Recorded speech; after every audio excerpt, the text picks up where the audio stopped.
मैं धरती देश पंजाब दी मेरा जुस्सा लीरो लीर मैनू राखियां पाइयां बेड़ियां मेरे पैरीं सबर जंजीर। जी दोस्तों, मैं हाँ साकू पंजाबी जीवे सांझा पंजाब वालों ते अज असी तुहाडे नाल टोबा टेक सिंह दे नेड़े एक पिंड 295 बेरियां वाला 295 GB की कहानी आप सब जी दे रूबरू लैके आए हैं।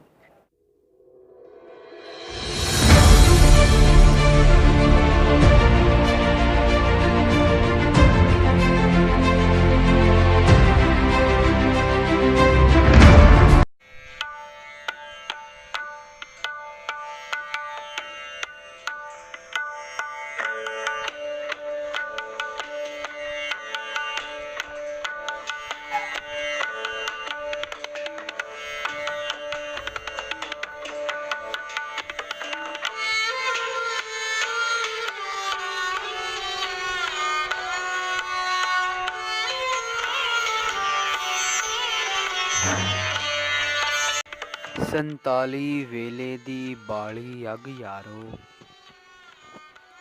अज भी अंदरों अंदरी धुखदी ए।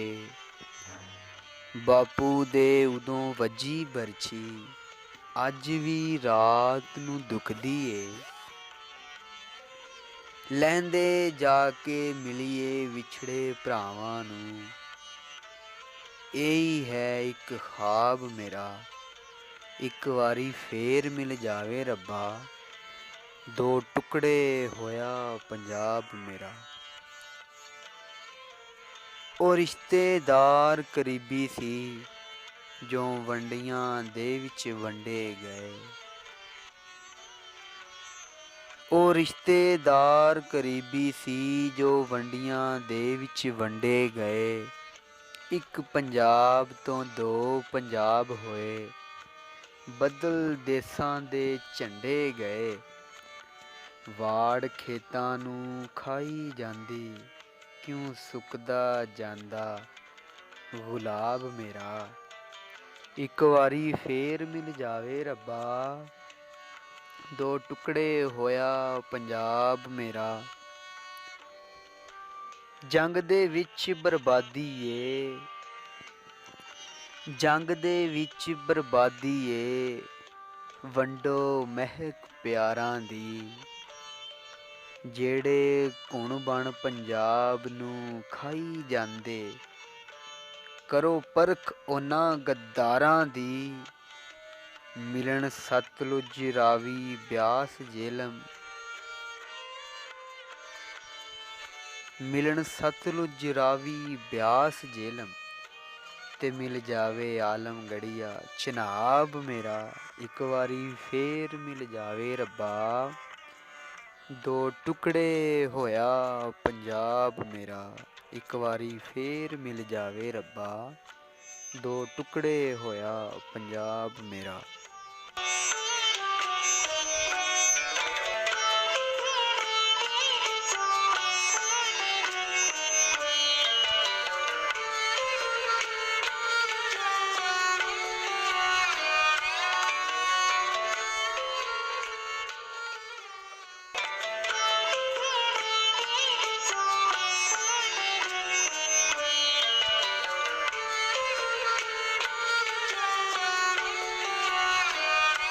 पार्टीशन ऑफ पंजाब 1947 पंजाब की वंड वेले इत्थों जाण वाले बजुर्ग इस पिंड तो जाण वाले पंजाबी अखीरले सावां तक अपने पिंड नूं तरसदे रहे। यही कहंदे रहे साडी बार साडा पिंड साडा देश साडा पिंड साडी बार।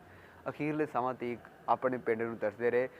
ते आओ आपां उन्हां बजुर्गां दी जुबानी 47 दी वंड दा बीतिया समा जिहड़ा आप सब जी दे नाल साझा करदे।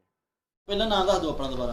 मेरा हरबंस सिंह ਤੇ ਪਿੰਡ ਕਿਹੜਾ ਸੀ ਪਿੱਛੇ ਆਪਣਾ? पिंड 95 ਪੂਰਾ ਨਾਂ ਦੱਸ ਦਿਓ ਪਿੰਡ ਦਾ। पिंड 95 बेरियां वाला टोबा तहसील बेरियां वाला बजदा जी 95 295 ਤੇ बेरियां वाला। ਤੇ ਤੁਸੀਂ ਉਦੋਂ ਕਿੱਡੇ ਕੁ ਹੋ ਜਦੋਂ?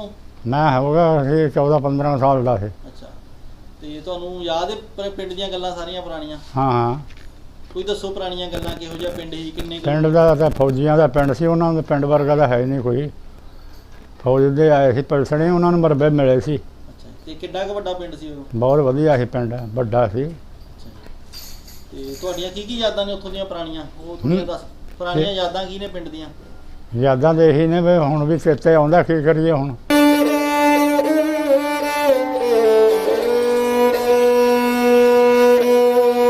ਜਾਣ ਕਰਦਾ ਕਿਉਂ ਨਹੀਂ, ਫਿਰ ਆਪਣੇ ਜ਼ਮੀਨ ਦਾ ਪਤਾ, ਮਰਬੇ ਦਾ ਪਤਾ, ਜਿਹੜਾ ਸਾਡੇ ਜ਼ਮੀਨ ਹੈ ਹਾਂਜੀ। ਉਹਦਾ ਸਾਰਾ ਪਤਾ ਮੈਨੂੰ, ਨਹਿਰ ਦਾ ਪਤਾ। ਟੋਬਾ ਟੇਕ ਸਿੰਘ ਵੀ ਜਾਂਦੇ ਰਹੇ ਹੋ ਤੁਸੀਂ? ਹਾਂ ਹਾਂ, ਜਾਂਦੇ ਸੀ ਉੱਥੇ, ਵਧੀਆ ਜਾਂਦੇ ਦੁਸਹਿਰਿਆਂ ਨੂੰ, ਉਂਝ ਵੀ ਜਾਂਦੇ ਸੀ ਗੱਡਿਆਂ ਤੇ ਨਰਮਾ ਖਪਾ ਲੈ ਕੇ। ਅੱਛਾ ਫਸਲ ਖਪਾ ਨਰਮਾ ਹੁੰਦੀ ਸੀ ਜਾਂ ਕਣਕ। ਅੱਛਾ। ਤੇ ਕਿੰਨੀ ਕੁ ਦੂਰ ਸੀ ਟੋਬਾ ਆਪਣੇ ਪਿੰਡ ਤੋਂ? ਨੇੜੇ ਸੀ, ਜਿਵੇਂ ਲੌੜ ਤੋਂ ਖੰਨਾ, ਆਹ ਲਾ ਲਾ ਵੀ ਕਿੰਨਾ, ਉੱਥੇ ਵੀ ਸੜਕ ਦੇ ਉੱਤੇ ਹੀ ਪਿੰਡ ਸੀ ਸਾਡਾ। ਕਿ ਖਿਆਲ ਆਉਂਦਾ ਵੀ ਆਪਣੀ ਜ਼ਮੀਨ 'ਚ ਜਾਂਦੇ ਸੀ, ਮਰਬਿਆਂ ਜਾਂਦੇ ਸੀ, ਨਹਿਰ 'ਤੇ ਨਹਾਉਣ ਜਾਂਦੇ ਸੀ, ਨੇੜੇ ਨਹਿਰ ਸੀ ਜਿਹਦਾ ਪਾਣੀ ਲੱਗਦਾ ਸੀ ਸਾਨੂੰ। ਅਤੇ ਹੋਰ ਆਪਣੇ ਉਹਦੇ ਨਾਲ ਪਿੰਡ ਸੀ ਸਾਡੇ, ਉਹਨਾਂ ਦਾ ਵੀ ਬੜੀ ਇੱਜ਼ਤ ਕਰਦੇ ਸੀ ਲੋਕ। ਉਹ ਵੀ ਉਹ ਮੁਸਲਮਾਨ ਲੋਕਾਂ ਨਾਲ ਹੈ ਹੀ ਮਿਲਣ ਵਰਤਨ? ਨਾ, ਬੜਾ ਵਿਆਹ ਸ਼ਾਦੀਆਂ ਜਾਂਦੇ ਸਾਰੇ ਅਸੀਂ। ਸਾਡੇ 96 ਪਿੰਡ ਨਾਲ ਸੀ, ਸਾਨੂੰ ਦੁੱਲੇ ਦਾ ਨਾਲ ਸਾਡਾ ਜ਼ਮੀਨ ਸੀ, ਸਾਨੂੰ ਖਰਬੂਜੇ ਖਵਾਉਂਦਾ ਹੁੰਦਾ ਸੀ। ਆ ਜਾਓ ਮੁੰਡਿਓ, ਖਰਬੂਜੇ ਖਾ ਲਓ, ਤਰਾਂ ਖਾ ਲਓ। ਸਾਡੇ ਨਾਲ ਵਟਣਾ ਵਟਰ ਉਹਨਾਂ ਦੀ ਸੀ, ਦੁੱਲਾ, ਉਹਨੂੰ ਵੀ ਮਰਬੇ ਮਿਲੇ ਸੀ ਮੁਸਲਮਾਨਾਂ ਨੂੰ। 96 ਪਿੰਡ ਦੇ ਸਾਰੇ ਜੀ, ਬੜੇ ਵਧੀਆ ਮਾਹੌਲ ਸੀ ਲੋਕਾਂ ਦਾ, ਸਾਰੇ ਮੇਲ ਮਿਲਾ ਕੇ ਰੱਖਦੇ ਸਾਰੇ ਲੋਕ। ਤੁਹਾਨੂੰ ਇਹ ਮਾਹੌਲ ਵਧੀਆ ਲੱਗਦਾ ਕਿ ਪਹਿਲਾਂ ਵਾਲਾ? ਪਹਿਲਾਂ ਵਾਲਾ ਵਧੀਆ ਸੀ, ਅੱਛਾ। ਹੁਣ ਉੱਜੜ ਕੇ ਆ ਗਏ ਤੇ ਹੁਣ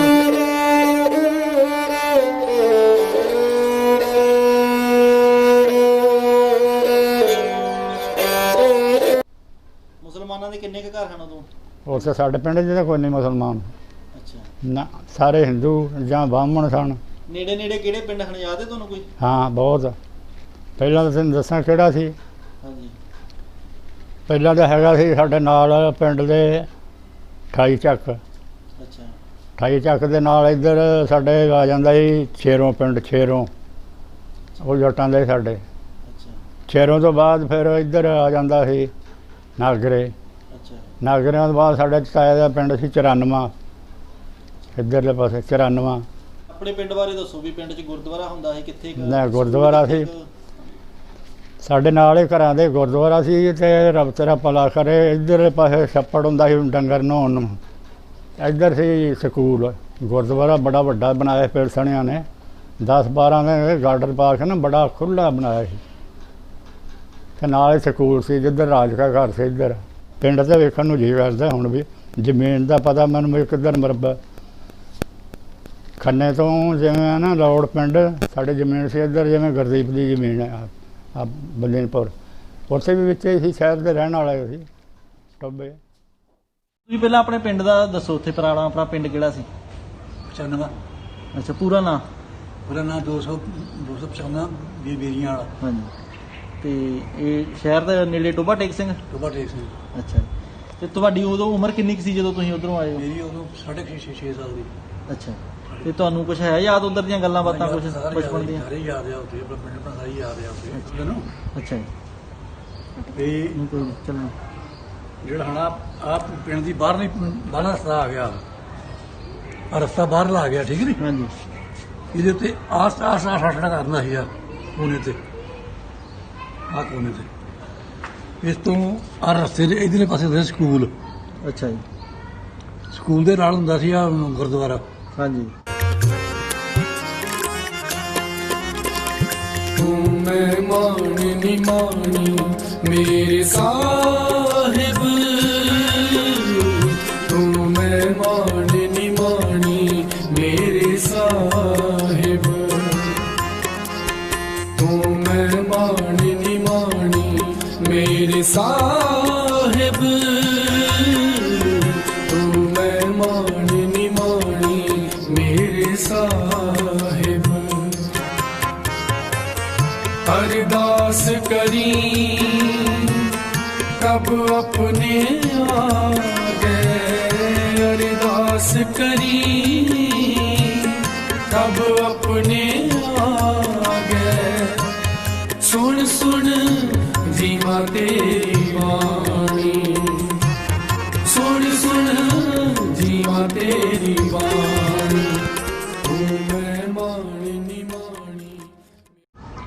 ਉੱਥੇ ਹੁੰਦਾ ਸੀ ਤਲਾਅ, ਅੱਛਾ ਜੀ। ਪਾਣੀ ਵਾ ਇਕੱਠਾ ਕਰਦੇ ਹੋ, ਉਹਦੇ ਨਾਲ ਹੁੰਦਾ ਸੀ ਛੱਪੜ ਨਾਲ ਅਗਲੇ ਪਾਸੇ। ਹਾਂਜੀ ਹਾਂਜੀ। ਅੱਛਾ, ਪਾਣੀ ਉਹ ਨਹਿਰ ਚ ਆਉਂਦਾ ਹੁੰਦਾ ਸੀ ਤੇ ਉਹ ਇੱਥੇ ਆ ਕੇ ਪੈਂਦਾ ਹੁੰਦਾ ਸੀ। ਇਹ ਨਹਿਰ ਕਿਹੜੀ ਘਗੇਰਾ ਬ੍ਰਾਂਚ ਕਹਿੰਦੇ ਨੇ ਇਹਨੂੰ? ਆ ਪਰ ਇਹ ਗਾਫ ਨਾ ਨਹੀਂ ਯਾਦ ਹੁੰਦਾ। ਹਾਂਜੀ ਹਾਂਜੀ। ਤੇ ਆਪਣੇ ਪਿੰਡ ਦੇ ਸਕੂਲ ਦੇ ਉੱਤੋਂ ਦੀ ਆਪਣਾ ਲੰਘਦੇ ਦਾ ਸੀ ਉਹ ਖਾੜ ਜਿਹਾ। ਅੱਛਾ ਅੱਛਾ, ਇਹ ਤੁਹਾਡੀ ਜ਼ਮੀਨ ਫਿਰ ਤੇ ਇਸੇ ਪਾਸੇ ਹੁੰਦੀ ਹੈ, ਇਸ ਪਾਸੇ ਠੀਕ ਹੈ। ਪਿੰਡ ਦੇ। ਤੁਸੀਂ ਇੱਕ ਵਾਰੀ ਆਪਣਾ ਨਾਂ ਤੇ ਆਪਣੇ ਬਜ਼ੁਰਗਾਂ ਦਾ ਨਾਮ ਵੀ ਦੱਸ ਦਿਓ। ਰਾਜ ਸ਼ਿਵਿੰਦਰ ਸਿੰਘ, ਸਾਨੂੰ ਹਰਬੰਸ ਸਿੰਘ ਨੰਬਰਦਾਰ। ਤੇ ਪਿੰਡ 'ਚ ਕਿੰਨੇ ਕੁ ਘਰ ਹਨ? ਕਿੱਡਾ ਕੁ ਵੱਡਾ ਪਿੰਡ ਸੀ ਉਦੋਂ? ਬਹੁਤ ਵੱਡਾ ਪਿੰਡ ਸੀ, ਬਹੁਤ ਵੱਡਾ ਸੀ। ਤੁਹਾਡੇ ਛੇ ਭਰਾ ਦੇ ਤੇ ਤੁਹਾਡੇ ਹੁੰਦੇ ਹਨ ਜਿਹੜੇ, ਹਾਂਜੀ। ਤੁਹਾਡੇ ਬਜ਼ੁਰਗ ਹੁੰਦੇ ਹਨ ਜਿਹੜੇ, ਹਾਂਜੀ ਠੀਕ ਹੈ ਨੀ? ਹਾਂਜੀ। ਤੇ ਫਿਰ ਉਸ ਤੋਂ ਬਾਅਦ ਉਹ ਚੱਬਰ ਹੁੰਦੇ ਹਨ, ਕਰਤਾਰ ਸਿੰਘ ਜਿਹੜੇ ਵੀ ਉੱਥੇ ਹੁੰਦੇ ਹਨ, ਚੀਮਿਆਂ ਦੇ। ਚੀਮਿਆਂ ਵਾਲੇ ਵੀ। ਹਾਂਜੀ।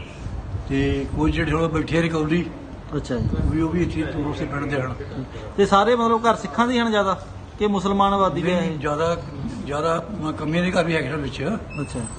ਕਿ ਜਿਹੜੇ ਆਪਣੇ ਕੰਮ ਕਰਦੇ ਹੁੰਦੇ ਹਨ ਪਿੰਡ ਦਾ। ਉਹ ਮੁਸਲਮਾਨ ਹਨ?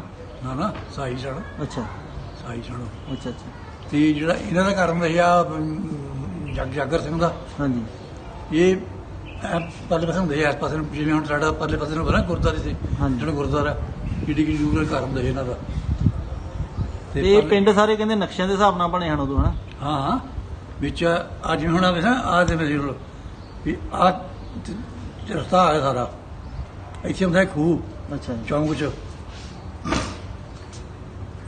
ਆ ਚੌਂਕ ਚ ਖੂਹ ਹੁੰਦਾ, ਤੂੰ ਦੱਸਿਆ ਵੀ ਉਹਨੇ ਆਪਣਾ ਉਦੋਂ ਪੂਰਤਾ, ਖੂਹ ਪੂਰਤਾ ਹੁਣ। ਉਹ ਪੂਰ ਕੇ ਕਹਿੰਦੇ ਮਸਜਿਦ ਬਣਾ ਦਿੱਤੀ ਇੱਥੇ।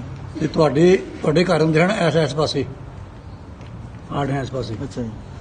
ਤੇ ਜਿਹੜੇ ਉਹ ਜਿਹੜੇ ਬਾਜਵੇ ਨੇ ਉਹਨਾਂ ਦੇ ਘਰ ਹੁੰਦੇ ਹਨ ਇੱਧਰਲੇ ਪਾਸੇ, ਖੂਹ ਦੇ ਅਗਲੇ ਪਾਸੇ ਜਾ ਕੇ ਨਾ ਠੀਕ ਹੈ ਠੀਕ ਹੈ। ਦੁਕਾਨ ਦੀ ਪੁਰਚੋਂ ਦੀ, ਬੜੀ ਵੱਡੀ ਦੁਕਾਨ ਦੀ ਪੁਰਚੋਂ ਦੀ। ਅੱਛਾ ਅੱਛਾ। ਤੇ ਤੁਹਾਨੂੰ ਹੋਰ ਕੋਈ ਬਚਪਨ ਦੀਆਂ ਯਾਦਾਂ ਕੋਈ ਤੁਹਾਡਾ ਉੱਥੇ ਛੋਟੇ ਹੁੰਦਿਆਂ ਦੀਆਂ? ਠੀਕ ਹੈ, ਜਦ ਮੰਨਣਾ ਵੀ ਮੈਂ ਉਸ ਟਾਈਮ ਆਪਣਾ ਤੀਜੀ ਕਲਾਸ 'ਚ ਸਾਂ, ਤੇ ਜਿਹੜੀ ਮੇਰੀ ਭੈਣ ਵੱਡੀ ਸੀ ਉਹ ਆਪਣਾ ਚੌਥੀ ਕਲਾਸ 'ਚ ਹੁੰਦੀ ਸੀ। ਅੱਛਾ ਜੀ। ਹਾਂ ਤੇ ਕਦੀ ਟੋਬਾ ਟੇਕ ਸਿੰਘ ਉਹਦੀਆਂ ਹੈ ਕੋਈ ਯਾਦ? ਟੋਬਾ ਟੇਕ ਸਿੰਘ ਗਏ? ਹਾਂ, ਟੁੱਬਾ ਸਿੰਘ ਦਾ ਆਪਣਾ ਸ਼ਹਿਰ 'ਚ ਆਪਣਾ ਉੱਥੇ ਕਈ ਵਾਰੀ ਜਾਂਦੇ ਨੇ ਆਪਾਂ ਭਾਈ ਦੇ ਨਾਲ ਅੱਛਾ ਭਾਗ ਲੈ ਜਾਣਾ ਸਾਈਕਲ ਤੇ। ਅੱਛਾ ਅੱਛਾ। ਕਿਉਂਕਿ ਜ਼ਿਆਦਾਤਰ ਉਹ ਸਾਈਕਲ ਹੀ ਹੁੰਦੇ ਹਨ ਉਦੋਂ। ਹਾਂਜੀ। ਤੇ ਜਦੋਂ ਫਿਰ ਤੁਹਾਨੂੰ ਕਦੋਂ ਪਤਾ ਲੱਗਾ ਵੀ ਹੁਣ ਜਾਣਾ ਪੈਣਾ ਇੱਥੋਂ, ਜਾਂ ਕੋਈ ਹੈ ਉਹਦੇ ਬਾਰੇ ਯਾਦ? ਜਦੋਂ ਹੱਲਾ ਗੁਲਾ ਪਹਿਲਾਂ ਸਾਡੇ ਨਾ ਪਿਤਾ ਜੀ ਹਾਂਜੀ ਇਹ ਸਮੁੰਦਰੀ ਤੋਂ ਲਿਆਣ ਸਾਰਾ ਪਾਵਾ ਇਕੱਠਾ ਕਰਕੇ ਨਾਲ ਗਈ ਸੀ ਫੌਜ। ਅੱਛਾ ਜੀ। ਫੌਜ ਫਿਰ ਇਹਨਾਂ ਨੂੰ ਨਾਲ ਲੈ ਗਈ, ਤੇ ਉਹ ਫੌਜ ਨੇ ਸਾਡੇ ਘਰ ਦੇ ਤੇ ਆਇਆ ਸੀ ਜਿਵੇਂ ਬਣਾਇਆ ਜਿਹਨਾਂ ਨੇ ਪੂਰਾ ਕਰਿਆ ਭਰ ਗਈ, ਛੱਤ ਵੀ ਭਰ ਗਈ ਸਾਰੀ, ਅੱਛਾ ਪਿਛਾ ਵੀ ਸਾਰਾ ਕੁਝ ਆਪਣਾ ਉਹਨਾਂ ਦਾ ਇੰਨਾ ਕੱਢ ਕੇ ਲੈ ਆਣ ਉੱਥੋਂ। ਲੋਕਾਂ ਨੇ ਉਹ ਪਾਣੀ ਪੀਤਾ ਜਿੱਥੇ ਆਪਣਾ ਮੁਰਦੇ ਸਨ। ਅੱਛਾ। ਇਹਦੇ ਲਈ ਫੌਜ ਨੇ ਫਿਰ ਪੁੱਲ ਲਾਇਆ ਤਾਂ ਪਾਰ ਕੀਤਾ ਸੀ। ਕਿ ਉਹਨੂੰ ਫਿਰ ਜੇ ਇਹਦੀ ਕੱਟਣ ਦੀ ਨਾ ਹੁੰਦੀ ਤੇ ਖੋਰੀ ਉਦੋਂ ਤੇ ਮਾਰ ਹੀ ਜਾਂਦੇ। ਅੱਛਾ। ਏਡਾ ਇਹ ਇਹਨਾਂ ਨੇ ਹੱਲਾ ਬੜਾ ਬੋਲਿਆ ਸੀ। ਤੇ ਫਿਰ ਉੱਥੋਂ ਤੁਸੀਂ ਇੱਥੇ ਕਿਹੜੇ ਪਿੰਡ ਚ ਆਏ, ਥੋੜਾ ਜਿਹਾ ਉਹ ਵੀ ਦੱਸ ਦਿਓ। ਉੱਥੋਂ ਆਏ ਆਏ ਜੀ ਮੁਗਲ ਮਾਜਰੇ ਜੀ, ਪਹਿਲਾਂ ਇੱਥੇ ਆਏ, ਹੋਰ ਕਿਤੇ ਗਏ ਨਹੀਂ ਕਿਤੇ। ਇੱਥੇ ਹੀ ਬਹਿ ਗਏ, ਹਨਾ?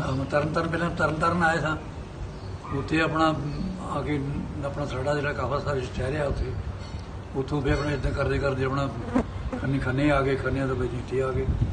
ਹੁਣ ਸਾਡਾ ਮਕਾਨ ਜਿਹੜਾ ਸੀ ਉੱਥੇ ਕਹਿੰਦੇ ਉਹ ਦੱਸਦੇ ਵੀ ਕਈ ਦੱਸਦੇ 8 ਘਰ ਬੈਠੇ ਨੇ, ਉਹ ਦੱਸਦੇ ਉਦੋਂ 4 ਘਰ ਨੇ, 4 ਘਰ ਬੈਠੇ। ਹੈ ਕਿ ਨਹੀਂ? ਹਾਂਜੀ। ਸਾਡੀ ਜਿਹੜੀ ਬੈਠਕ ਜਿਹੜੀ ਬਹੁਤ ਵਧੀਆ ਖੁੱਲੀ ਬੈਠਕ ਬਣਾਈ ਸੀ, ਇਹ 60 ਫੁੱਟ ਦੀ ਲੰਬਾਈ ਸੀ ਅੱਛਾ ਜੀ। ਸਾਡੀ ਜਿਹੜਾ ਮੂਹਰੇ ਮੱਥਾ ਜਿਹੜਾ ਸੀ ਨਾ, ਹਾਂਜੀ 60 ਫੁੱਟ ਲੰਬਾਈ ਸੀ ਉਹਦੀ। ਅੱਛਾ। ਉਸ ਤੋਂ ਪਹਿਲਾਂ ਵੰਡ ਤੋਂ ਪਹਿਲਾਂ ਤੇ ਕੋਈ ਇਦਾਂ ਦਾ ਕੋਈ ਲੜਾਈ ਝਗੜਾ ਜਾਂ ਇਸ ਤਰ੍ਹਾਂ ਦੀ ਕੋਈ ਗੱਲ ਨਹੀਂ? ਨਾ, ਉਦੋਂ ਲੋਕ ਇਕੱਠੇ ਹੀ ਰਹਿੰਦੇ ਹਨ ਸਾਰੇ? ਸੀ। ਹਾਂਜੀ ਇਹਦੇ ਜਿੱਦਣ ਆਪਣਾ ਹੱਲਾ ਗੁੱਲਾ ਜਿਹਾ ਹੋਇਆ ਹੈ ਨਾ, ਹਾਂਜੀ। ਨੰਬਰਦਾਰ ਦੇ ਉਦੋਂ ਗਿਆ ਸੀ ਟੋਬਾ ਟੇਕ ਸਿੰਘ, ਤੇ ਅੱਛਾ ਵੀ ਜਦੋਂ ਹੱਲਾ ਗੁੱਲਾ ਹੋ ਗਿਆ ਤੇ ਥਾਣੇਦਾਰ ਪਕੜ ਲਗਾ ਵੀ ਨੰਬਰਦਾਰ ਨੂੰ ਜਾਣਦਾ ਸੀ। ਕਹਿੰਦੇ ਨੰਬਰਦਾਰ ਹੁਣ ਤੂੰ ਨਿਕਲ ਜਾ ਇੱਥੋਂ, ਹੁਣ ਇੱਥੇ ਮਾਰਪੀਟ ਸ਼ੁਰੂ ਹੋ ਗਿਆ ਕਿ ਤੂੰ ਨਿਕਲ ਜਾ। ਤੇ ਫਿਰ ਆਪ ਨਾਲ ਆ ਕੇ ਘਰ ਛੱਡ ਕੇ ਗਿਆ ਸੀ। ਫਿਰ ਉਸ ਟਾਈਮ ਅਸੀਂ ਬਲਦਾਂ ਦੀ ਜੁੜੀ ਲਈ, ਗੱਡਾ ਲਿਆ 400 ਦਾ, ਪਿੱਛੇ ਬਲਦਾਂ ਦੀ ਜੁੜੀ ਦੇ ਵਿੱਚ ਗੱਡਾ। ਤੇ ਰਾਹ 'ਚ ਤੇ ਨਹੀਂ ਤੁਹਾਡੇ ਤੇ ਕੋਈ ਹਮਲਾ ਵਗੈਰਾ ਹੋਇਆ? ਨਾ ਰਾਜ ਦੀ ਕੋਈ ਸਤਿ ਸ਼੍ਰੀ ਅਕਾਲ ਜੀ, ਮੈਂ ਹਰਵਿੰਦਰ ਸਿੰਘ ਤੇ ਅੱਜ ਮੇਰੇ ਨਾਲ ਨੇ ਸਾਡੇ ਤਾਇਆ ਜੀ ਸਰਦਾਰ ਹਰਬੰਸ ਸਿੰਘ ਤਤਲਾ ਤੇ ਇਹਨਾਂ ਕੋਲੋਂ ਅੱਜ ਆਪਾਂ ਇਹਨਾਂ ਦੇ ਬਚਪਨ ਬਾਰੇ ਤੇ ਇਹਨਾਂ ਦੇ ਪਿਛਲੇ ਪਿੰਡ ਬਾਰੇ ਸਾਰੀਆਂ ਗੱਲਾਂ ਬਾਤਾਂ ਪੁੱਛਾਂਗੇ ਕਿ ਇਹਨਾਂ ਦਾ ਬਚਪਨ ਪਾਕਿਸਤਾਨ 'ਚ ਕਿਵੇਂ ਬੀਤਿਆ ਤੇ ਕਿਵੇਂ 47 ਦੇ ਵੇਲੇ ਫਿਰ ਇੱਧਰ ਆਏ। ਸਾਰੀਆਂ ਗੱਲਾਂ ਬਾਤਾਂ ਆਪਾਂ ਕਰਾਂਗੇ। ਸਤਿ ਸ਼੍ਰੀ ਅਕਾਲ ਸਤਿ ਸ੍ਰੀ ਅਕਾਲ। ਤੁਸੀਂ ਪਹਿਲਾਂ ਦੱਸੋ ਕਿ ਆਪਣਾ ਜਿਹੜਾ ਪਿੰਡ ਹੈ ਪੁਰਾਣਾ ਹਾਂ। ਉਹ ਕਿਹੜਾ ਪਿੰਡ ਸੀ, ਉਹਦਾ ਨਾਂ ਕੀ ਸੀ? ਸੁਬਾ ਸਵੇਰੇ ਪਿੰਡ 95 ਅੱਛਾ ਜੀ, ਜ਼ਿਲ੍ਹਾ ਲੈਪੁਰ ਸੀ ਉਦੋਂ। ਠੀਕ ਹੈ। ਸੁਬਾ ਸਵੇਰੇ ਜਮਨ ਨਾਲ ਸੀ 95 ਪਿੰਡ। ਹਾਂਜੀ ਹਾਂਜੀ। ਉਹ ਕਮਾਲੀਆਂ ਸੜਕ ਜਾਂਦੀ ਉਹਦੇ ਉੱਤੇ ਸੀ ਟੋਬੇ ਵਾਂ। ਤੇ ਇਹਨਾਂ ਦੇ ਦੱਸਣ ਮੁਤਾਬਕ ਜਿਹੜਾ ਇਹਨਾਂ ਦਾ ਪਿਛਲਾ ਪਿੰਡ ਸੀ ਉਹ ਚੱਕ 295 ਨੇੜੇ ਟੋਬਾ ਟੇਕ ਸਿੰਘ, ਉਦੋਂ ਤਹਿਸੀਲ ਸੀ ਜ਼ਿਲ੍ਹਾ ਲੈਲਪੁਰ ਤੇ ਹੁਣ ਉਹ ਟੋਬਾ ਟੇਕ ਸਿੰਘ ਆਪ ਜ਼ਿਲ੍ਹਾ ਬਣ ਚੁੱਕਿਆ ਤੇ ਬਿਲਕੁਲ ਟੋਬਾ ਟੇਕ ਸਿੰਘ ਦੇ ਨਾਲ ਲੱਗਦਾ ਇਹ ਪਿੰਡ ਸੀ। ਤੇ ਉੱਥੇ ਪਿੰਡ 'ਚ ਕਿੰਨੇ ਕੁ ਘਰ ਸਨ ਉਦੋਂ ਉਸ ਵੇਲੇ? ਆਪਣੇ ਨਹੀਂ, ਸਾਰੇ ਪਿੰਡ 'ਚ ਕਿੰਨੇ ਕੁ ਘਰ ਤੇ ਕਿੱਡਾ ਕੁ ਪਿੰਡ ਸੀ? ਬੜਾ ਵੱਡਾ ਪਿੰਡ ਸੀ, ਪੈਲਸਣੀ ਦਾ ਪਿੰਡ ਸੀ। ਅੱਛਾ ਫੌਜੀ ਪੈਲਸਣੀਆਂ ਸੀ, ਹਾਂਜੀ। ਬੜਾ ਤਗੜਾ ਪਿੰਡ ਸੀ। ਮੈਂ ਥੋੜਾ ਸੀ ਪਿੰਡ ਦਾ ਵੀ ਮੈਨੂੰ ਪਤਾ, ਗਲੀਆਂ ਦਾ ਪਤਾ। ਅੱਛਾ। ਖੇਡਦੇ ਹੁੰਦੇ ਸੀ ਉੱਥੇ। ਤੇ ਸਿੱਖਾਂ ਦੇ ਨਾਲ ਮੁਸਲਮਾਨਾਂ ਦੇ ਵੀ ਘਰ ਆਏ ਹਨ ਉੱਥੇ? ਨਾ ਸਾਡੇ ਨਾਲ ਆਏ ਸੀ ਸਾਰਾ ਸਿੱਖਾਂ ਦੇ ਪਿੰਡ? ਹਾਂ ਸਾਰਾ। ਕੋਈ ਕਮੀ ਨਹੀਂ ਹੈਗਾ ਸੀ, ਬੱਕਰੀਆਂ ਵਾਲਾ ਹੁੰਦੀ। ਅੱਛਾ ਅੱਛਾ। ਤੇ ਉਹ ਪਿੰਡ ਉਦੋਂ ਕਹਿੰਦੇ ਵੀ ਉਹ ਨਕਸ਼ਿਆਂ ਦੇ ਹਿਸਾਬ ਨਾਲ ਬਣੇ ਹਨਾ? ਇੱਕ ਪਿੰਡ ਦੇ ਵਿੱਚ ਚੌਂਕ ਸੀ ਚੌਂਕ ਹੈਗਾ ਖੂਹ ਹੁੰਦਾ ਸੀ। ਅੱਛਾ, ਚੌਂਕ ਤੇ ਖੂਹ। ਉੱਥੇ ਰਲ ਕੇ ਬਹਿੰਦੇ ਹੁੰਦੇ ਫੌਜੀ। ਅੱਛਾ। ਆਪਣੇ ਪੈਲਸਣ ਗੱਲਾਂ ਬਾਤਾਂ ਕਰਨੀਆਂ ਸਾਰੇ ਪਿੰਡ ਦੇ ਕੱਢੇ ਸੀ ਉਹ ਖੂਹ। ਅੱਛਾ ਅੱਛਾ। ਚੌਂਕ ਵਾਲੇ ਬਣੇ ਸੀ। ਤੇ ਹੋਰ ਦੱਸੋ ਕੋਈ ਬਚਪਨ ਦੀ ਯਾਦ ਉੱਥੋਂ ਦੀ ਕੋਈ ਗੱਲਬਾਤ? ਹਾਂ, ਠੀਕ ਹੈ। ਪਿੰਡ ਦੇ ਵਿੱਚ ਸਕੂਲ ਹੀ ਇੱਕ? ਹਾਂ, ਸਕੂਲ? ਸਕੂਲ ਹੈਗਾ ਬੜਾ ਵਧੀਆ ਸੀ, ਵੱਡਾ। ਇੱਕ ਪਾਸੇ ਗੁਰਦੁਆਰਾ ਸੀ, ਅੱਛਾ। ਉਧਰ ਸਕੂਲ ਸੀ। ਰਾਜ ਕੇ ਘਰ ਦੇ ਕੋਲ ਨੂੰ ਸੀ। ਹਾਂ, ਉਹ ਉਹਨਾਂ ਦੱਸਿਆ ਵੀ ਉਹਨਾਂ ਦੇ ਘਰ ਦੇ ਨਾਲ ਇੱਕ ਸਕੂਲ ਸੀ। ਰਾਜ ਦਾ ਘਰ ਇੱਧਰ ਸੀ। ਤੇ ਤੁਸੀਂ ਇਹ ਵੀ ਦੱਸ ਦਿਓ ਕਿ ਤੁਹਾਡੀ ਉਦੋਂ ਉਮਰ ਕਿੰਨੀ ਕੁ ਸੀ ਜਦੋਂ ਤੁਸੀਂ ਉਧਰੋਂ ਆਏ? ਉਦੋਂ ਹੋ ਗਏ 15-16 ਸਾਲ। ਸਭ ਤੋਂ ਤੁਹਾਨੂੰ ਪੂਰਾ ਪੂਰਾ ਪਤਾ ਨਾ ਪਤਾ। ਨਹਿਰ ਤੇ ਟੋਬੇ ਜਾਂਦੇ ਨੇ ਉੱਥੇ, ਜਿਹੜਾ ਪਾਣੀ ਸਾਡੇ ਨਹਿਰ ਦਾ ਪੈਂਦਾ ਹੈ ਅਸੀਂ ਨਹਾਉਣ ਜਾਂਦੇ ਹੁੰਦੇ। ਉਹਨੂੰ ਜੀਬੀ ਕਹਿੰਦੇ, ਕੋਈ ਘੇਰਾ ਬ੍ਰਾਂਚ ਹੈ ਨਾ, ਗਾ ਹੋਵੇ। ਤੇ ਹੋਰ ਤੁਹਾਨੂੰ ਕੋਈ ਯਾਦ ਉਸ ਟਾਈਮ ਦੀ? ਯਾਦ ਤਾਂ ਵਧੀਆ ਆ ਗਏ ਕਿਆ ਗੱਡਿਆਂ ਤੇ ਆ ਗਏ ਵਧੀਆ, ਮਾਰ ਮਰਜੇ ਕੇ ਬਚ ਗਏ, ਅੱਛਾ ਨਹੀਂ ਤਾਂ ਮਾਰ ਦਿੰਦੇ ਮੁਸਲਮਾਨ। ਜਦੋਂ ਉਹਨਾਂ ਨੇ ਕਹਿਤਾ ਵੀ ਹਿੰਦੁਸਤਾਨ ਬਣ ਗਿਆ, ਪਾਕਿਸਤਾਨ ਬਣ ਗਿਆ, ਜਾਓ। ਅੱਛਾ ਗੱਡੇ ਜੋ ਕੇ ਆਪਣੇ ਪਿੰਡ ਵਾਲੇ ਸਾਰੇ ਤੁਰ ਪਏ। ਅੱਛਾ। ਅੱਡੋ ਅੱਡ ਹਰ ਦੂਜੇ ਦੇ ਮਗਰ। ਤੁਹਾਡੇ ਰਾਹ 'ਚ ਕੋਈ ਹਮਲਾ ਜਾਂ ਨਾ ਸਾਡੇ ਉਹ ਜਿਹਾ ਨਹੀਂ ਹੋਇਆ ਨਾ? ਨਾ। ਲੈਲਪੁਰ ਵਾਲੇ ਸਾਰੇ ਇੱਕ ਕਾਫਲੇ 'ਚ ਹੀ ਆਏ ਹਨਾ? ਹਾਂ, ਇਹ ਗੱਡਿਆਂ ਦੇ ਆ ਨਾ ਸਾਰੇ। ਨਹੀਂ, ਤੁਹਾਨੂੰ ਇਹ ਕਦੋਂ ਕੁ ਪਤਾ ਲੱਗਾ ਵੀ ਹੁਣ ਇੱਥੋਂ ਜਾਣਾ ਪੈਣਾ ਜਾਂ ਪਿੰਡ ਛੱਡ ਉਹਨਾਂ ਕੇ? ਨੇ ਐਲਾਨ ਕਰਤਾ ਵੀ ਹਿੰਦੁਸਤਾਨ ਬਣ ਗਿਆ, ਉਧਰ ਪਾਕਿਸਤਾਨ ਇੱਧਰ ਬਣ ਗਿਆ, ਜਾਓ। ਅੱਛਾ। ਬਜ਼ੁਰਗਾਂ ਨੂੰ ਅੱਛਾ ਅੱਛਾ। ਉਹਨਾਂ ਨੇ ਕਿਹਾ ਵੀ ਰਲ ਕੇ ਵੀ ਸਲਾਹ ਕਰਦੇ ਵੀ ਗੱਡੇ ਜੋ ਕੇ ਨਾ ਆਪੋ ਆਪਣੇ ਸੁਰ ਕੋ ਸਮਾਨ ਰੱਖ ਲਓ, ਥੋੜਾ ਥੋੜਾ ਖਾਣਾ, ਕੋਈ ਆਪਣੇ ਕੱਪੜਾ ਲੀੜਾ ਛੋਟੇ ਜਵਾਕਾਂ ਵਾਸਤੇ। ਫਿਰ ਤੁਰ ਪਏ। ਤੇਰੇ ਪਿੰਡ ਆਏ, ਉਹਨਾਂ ਨੂੰ ਗੱਡੇ ਜੋ ਤੁਰ ਪਏ। ਦੂਜੇ ਪਿੰਡ ਗਏ ਵੀ ਨਾਲ, ਐਂ ਕਾਫਲਾ ਬਣ ਗਿਆ ਹੌਲੀ ਹੌਲੀ। ਜਿਵੇਂ ਲੁਧਿਆਣਾ ਐਡੀ ਦੂਰ ਤੱਕ। ਤੇ ਟੋਬਾ ਟੇਕ ਸਿੰਘ ਜਾਂਦੇ ਰਹੇ ਤੁਸੀਂ? ਜਾਂਦੇ ਅਸੀਂ ਉਹ ਜਲੇਬੀਆਂ ਖਾਣ। ਅੱਛਾ ਮੈਂ ਦਰਸ਼ਨ ਕਰੂਨ ਅੱਛਾ ਅੱਛਾ। ਦਰਬਾਰ ਸਾਨੂੰ ਦੁਆਨਾ ਤੇ ਦਿੰਦੇ ਹੁੰਦੇ, ਦੁਆਨੇ। ਤੇ ਇਹ ਵੀਡੀਓ ਆਪਣੇ ਪਿਛਲੇ ਪਿੰਡ ਜਾਣੀ ਹੈ, ਤੁਸੀਂ ਕੋਈ ਗੱਲ ਕਰਨੀ ਚਾਹੁੰਦੇ ਹੋ ਪਿੰਡ ਬਾਰੇ ਜਾਂ ਕੋਈ ਪੁੱਛਣੀ ਚਾਹੁੰਦੇ ਹੋ ਹਾਂ। ਪਿੰਡ ਬਾਰੇ ਕੁਝ? ਕਿਵੇਂ? ਇਹ ਵੀਡੀਓ ਜਿਹੜੀ ਹੈ ਨਾ ਬਣਾਈ ਆਪਾਂ, ਹਾਂ, ਹਾਂ। ਇਹ ਆਪਣੇ ਪਿਛਲੇ ਪਿੰਡ ਵੀ ਵੇਖਣਗੇ ਲੋਕ ਸਾਰੇ। ਹਾਂ, ਤੁਸੀਂ ਉਹਨਾਂ ਲੋਕਾਂ ਨੂੰ ਕੋਈ ਗੱਲ ਕਰਨੀ ਹੈ, ਕੋਈ ਕਹਿਣਾ ਕੁਝ ਉਹਨਾਂ ਨੂੰ? ਦੇਖ ਲਓ, ਜੇ ਕਹਿਣਾ ਤਾਂ ਕਹਿ ਲੈਣਾ ਭਾਈ ਕਿਵੇਂ ਆਏ, ਅਸੀਂ ਕਿੱਥੇ ਬੈਠੇ ਹਾਂ ਹੁਣ। ਇਹ ਵੀ ਦੱਸ ਦਿਓ ਕਿੱਥੇ ਬੈਠੇ ਹਾਂ ਹੁਣ। ਅੱਛਾ। ਜ਼ਿਲ੍ਹਾ ਤੇ ਆਪਣਾ ਹੁਣ ਫਤਿਹਗੜ੍ਹ ਹੀ ਹੈ। ਹਾਂਜੀ, ਇਹ ਇੱਥੇ ਬੈਠੇ ਹਾਂ। ਠੀਕ। ਤੇ ਪਿੰਡ ਮਗਰਮੱਝ ਤੇ ਜੇ ਤੁਸੀਂ ਉੱਥੇ ਹੁਣ ਜਾਣਾ ਚਾਹੁੰਦੇ ਹੋ, ਪਿੰਡ ਵੇਖਣਾ ਚਾਹੁੰਦੇ ਹੋ ਆਪਣਾ ਪੁਰਾਣਾ? ਦੇਖਣਾ ਤਾਂ ਚਾਹੁੰਦੇ ਹਾਂ, ਪਰ ਹੁਣ ਜਾ ਨਹੀਂ ਸਕਦੇ। ਨਹੀਂ, ਪਾਸਪੋਰਟ ਬਣਾ ਕੇ ਜਾ ਸਕਦੇ ਹਾਂ, ਬੜੇ ਲੋਕ ਗਏ ਨੇ। ਜ਼ਮੀਨ ਸਾਡੇ ਇੱਧਰ ਸੀ, ਸੜਕ ਦੇ ਪਰਲੇ ਪਾਸੇ ਮਰਬੇ ਸਾਡੇ। ਅੱਛਾ। ਸਾਡੇ ਮਰਬਿਆਂ ਦੇ ਖਾਲ ਦੇ ਉੱਤੇ ਖਜੂਰਾਂ ਹੁੰਦੀਆਂ ਸੀ, 6 ਖਜੂਰਾਂ ਐਡੀਆਂ ਨੇ ਉੱਚੀਆਂ, ਜਿਹੜੇ ਲੱਗਦੇ ਨੇ ਖਜੂਰ ਹਾਂਜੀ ਹਾਂਜੀ, ਮਿੱਠੀ। ਠੀਕ। ਉਹ ਸੀ, ਦੇਖ ਲੈ, ਨਹਿਰਾਂ ਦਾ ਪਾਣੀ ਪੈਂਦਾ ਸੀ। ਹਾਂਜੀ ਹਾਂਜੀ। ਜਿਹੜੇ ਆਪਣੇ ਸੀ ਹਰਨਾਮ ਸਿੰਘ ਤੁਹਾਡਾ, ਇਹਨਾਂ ਦੇ ਮਰਬੇ ਇਕੱਠੇ ਸੀ। ਤੇ ਸਾਡਾ ਦਾਦੇ ਨੇ ਅੱਧਾ ਮਰਬਾ ਸਾਨੂੰ ਅੱਡ ਦੇ ਦਿੱਤਾ।